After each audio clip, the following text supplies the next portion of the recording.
Hello everyone, my name is Sando, and earlier today I was able to hit 16,000 minutes on my Minecraft realm. So I figured what better way to celebrate than to take you guys on a little world tour. Let's get into it. Now, this first place that I want to show you guys is somewhere that I'm sure most of you who have played on survival servers are pretty familiar with. This is our world's spawn right here. Now, like most servers, the spawn is not necessarily the most developed area of the world. This is just where everybody spawns in for the first time and anytime your bed is obstructed. But we do have a few basic resources, a few fields of crops, a pen of cows, some sugar cane to get yourself some paper for fireworks. We've got a good nether portal to get us anywhere in the nether hub, which I'll show you in a little bit. Stuff like that, something to get you on your way, some basic resources to help you survive until you can get back to your base. Now, unlike most servers, me and my friends did not immediately split. You know, we punched a few trees, sure, but we didn't immediately leave after that and go on our own ventures. We actually stayed here in this base right here for a couple hundred days until we beat the Ender Dragon, actually, I believe, which is what I normally like to do with my friends. Like this sign says right here, day 202, me and my friends were able to conquer the Ender Dragon. We split our resources, mainly diamonds, and then left this place to go build our own bases. But we did stay here for a little while. I mean, we've got the first enchant table, the first 3 beds of the world. We've got a skelly grinder down this hallway, which is actually really lucky considering we're directly below spawn. We've got a mine shaft, which is great for exposing ores down there. We do have our own mine shaft, which we made early days as well. This is where 99% of the diamonds that were on the server up until recently came from, actually. I mean, this is all old Minecraft day stuff. Pretty sentimental now that we're this far into the world. Like I said, I just passed 16,000 minutes now a few days ago, so we've been on this world for a pretty good amount of time, and this stuff is still here, and I still come back here to sleep in this bed occasionally when I'm here getting resources, or go mining even, or if I need some bones, I may get some from there. But this is the place that it all started, and for that reason, we've left it about the same, kind of like a museum, you know, you encase it in glass or whatever, something like that. Now, the next place that I want to show you is actually just over here, another place I'm sure most of you who have played on a survival server are very familiar with. This is the server shopping district. Now, I'm not going to go into detail and tell you what every single shop is and what it sells, but I will tell you that this banner right here indicates my personal logo, and every single shop that has it on it personally belongs to me. This right here is my iron shop, my wood shop, and this right here is my end shop, which also sells passes to my Ender, which I will get to show you later. And the latest addition to my collection of shops is this one right up here, where a wandering trader is spawned. Hello, friend. What do you sell? Oh, some nice heads. This is a beacon shop, which I was actually able to put up just a few hundred minutes ago. Really exciting stuff, and the community has honestly gotten a lot stronger in the last little while with the addition of the 1.16 update and stuff like that. I'm really pleased to see that people have been contributing more and more to this area. Now, I am going to show you this thing, something that I've walked over about 15 times while showing you all of the shops. This is a map of virtually the entire settled world of this world. Now, this green dot right here represents the shopping district where we're at currently, and this little lake right here and ravine outline spawn. Now, from there, everyone went their separate ways once we left spawn and made their own individual bases, and the next place on their list just so happens to be my personal base. Currently loading in over here, like I said, is my personal base. This is my, honestly, kind of like a starter base for what I plan to do later on in the world. This is my little cottage that I've made and villager breeder, Impulse SV design, just like the one at spawn. And this area I have been terraforming here and there, building on here and there, trying to make it look a little nicer. It's currently completely lit up because villagers used to roam this completely freely. I mean, free range villager farm, was unfortunately not extremely friendly to the server, so I had to end it, if you know what I mean. But this place has served me very well. It's got this little house right here. It's got a bunch of storage right here. I will tell you that I'm the kind of player who keeps an ender chest. So I don't actually have that much external storage, but anything else that I have on the world goes into these chests right here. I mean, I've got all my dogs here. This is the kind of place that you would call home on a Minecraft world. Inside here, we've got a pretty nice little interior, a little bed that does not actually have anywhere to sleep. I mean, very typical stuff for a Minecraft world. We've even got this, unfortunately, naked armor stand here. And down here, we've got my basement, which I worked on for a very long time, trying to get the textures right and all kinds of stuff. And right here, we've got my hidden nether portal. If I hit this button, 3x3 blocks would come up and hide this nether portal. And I'm actually going to go through and go ahead and give you the first glimpse of the nether hub, which is this area right here. Now, the first thing you may notice about this hub is that you can actually see the bottommost layer of bedrock on the ceiling up here. We put our hub up here for a couple reasons. One being that it keeps us out of the biomes below, which, I mean, as beautiful as the nether is now in 1.16, it's also about 4,000 times as deadly as it has ever been. So, it's honestly pretty nice for us to get to stay out of there and avoid most of the mobs. We do get the occasional piglin spawning up here. I may be able to find one for you here in a second. But we also, by being up here this high, stay above lava pockets, which don't actually generate above this block right here. So that's a couple nice things. A couple tips for if you're wondering about making a nether hub on your own world. This is a really nice height to do it. If you don't want to do it above the bedrock, I would recommend here. As far as the actual hub goes, right here we've got an entrance to the actual biomes below. We've got a lodestone for if you ever want to hook up a compass. This portal right here actually takes you to, like the sign says on top of it, to spawn. There is a portal down there that I'll show you in a little while. There are some piglins, like I was talking about. We do get it with the occasional spawn up here like that, but honestly we avoid probably 95% of spawns. But yeah, that's the spawn portal right there. This portal right here is the one we just came out of. Goes to my personal island, the small island that I showed you with the cottage on it. This portal down here also belongs to me. I need to stick some banners on it so it's more recognizable at a distance.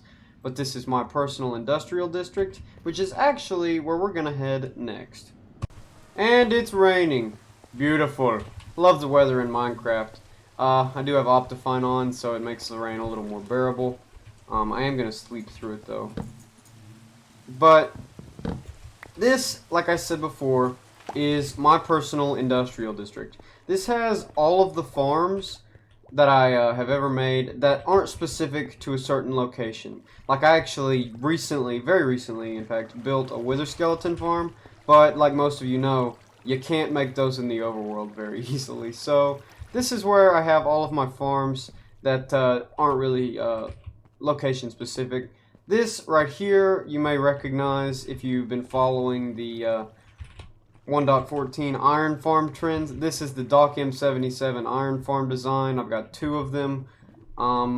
They fall down here and burn in lava, like this guy right here. An excellent example. I mean, we get plenty of iron from that. Plenty of iron. Which I actually used to stock my shop, which I showed you earlier. I'm pretty sure the next thing that I actually made was this slime farm down here, which are never really easy to show off because they're underground, obviously. But yeah, that's the second project that I made. The items come shooting up through here, and we do have plenty of slime. These are all slime blocks that I've crafted up. The next thing I made was this super smelter right here. 64 smelter array with a couple zero-tick bamboo farms designed by El Mango hooked up on both sides. These, unfortunately, no longer work as of 1.16, so I am going to have to work on a alternate fuel source. I may use bamboo, I may use something else, but we'll see in the very close future, likely, because I'll probably need to start using this for a few projects pretty soon. and my bamboo fuel that I had stocked up before the update's already running. It's running a little low. And the last thing that I have here, other than this little bee farm, is my sugarcane farm, which I actually designed myself. I was gonna make a tutorial about it. I may still, if you guys actually want me to do it. Completely tileable, completely lossless, very efficient. I think it makes about 2/3 of a shulker box every 30 minutes, so it'll get the job done. Good grief. May have forgot to turn this off when I went. Well, yeah, I did. I went AFK last night at my iron farm to stock my shop because it got bought out, and I may have forgot to turn that off. So we've got plenty of sugarcane. But like I said, this is where all of my farms that are not specific, location specific are.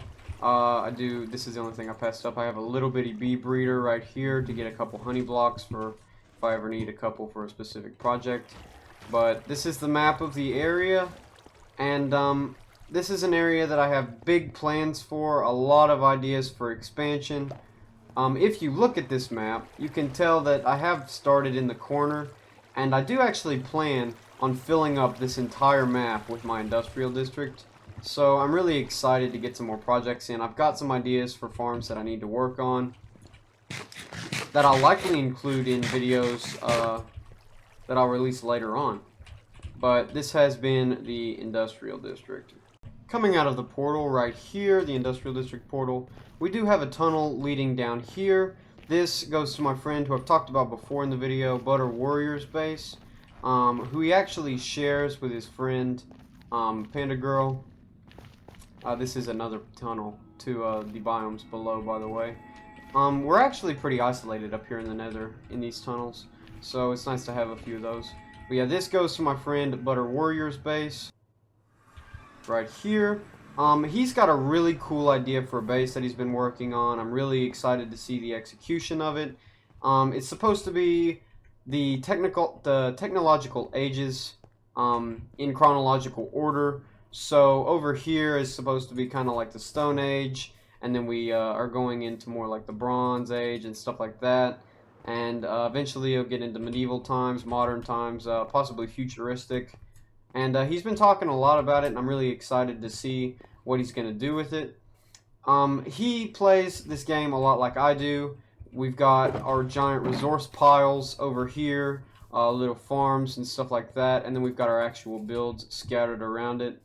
Well, hello there, Iscal. Hello!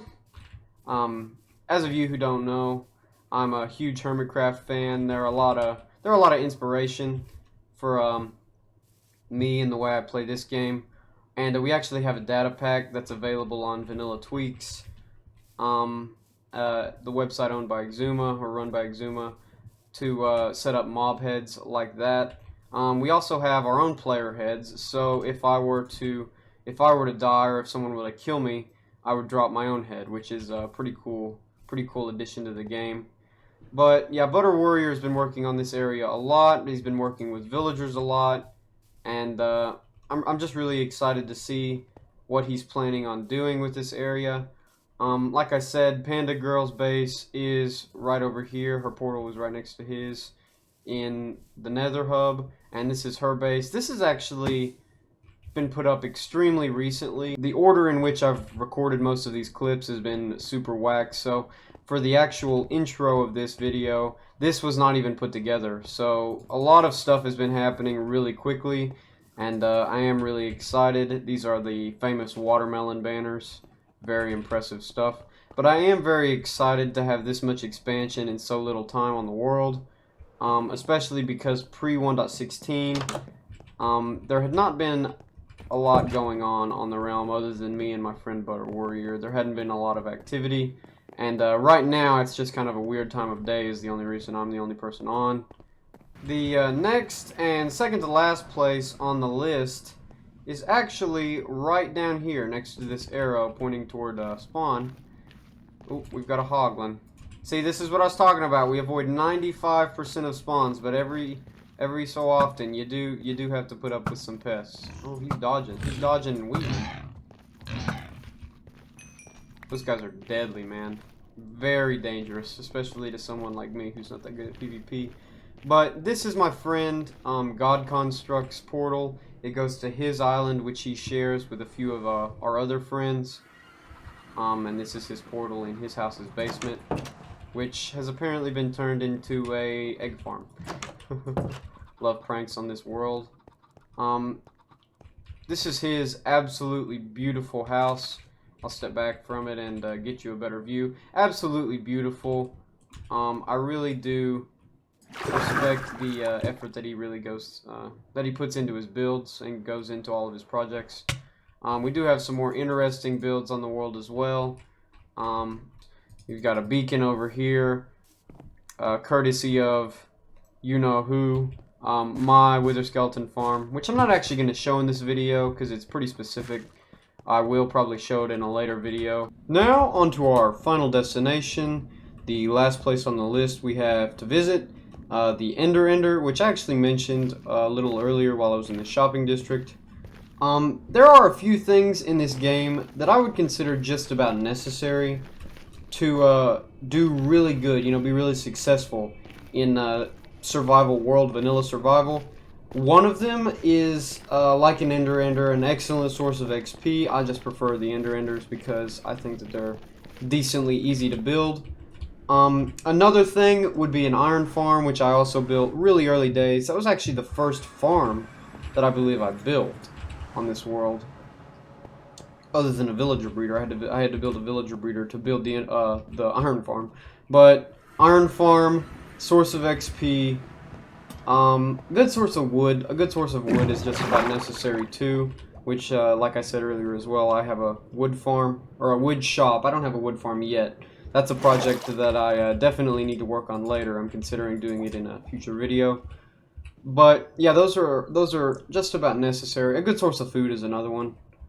I'm going to make sure my sound is turned down here because these guys are extremely loud when they're aggro. But this is the Nimbomb design Ender over there. It works really well. I do have a little bit of teleport proofing left to do,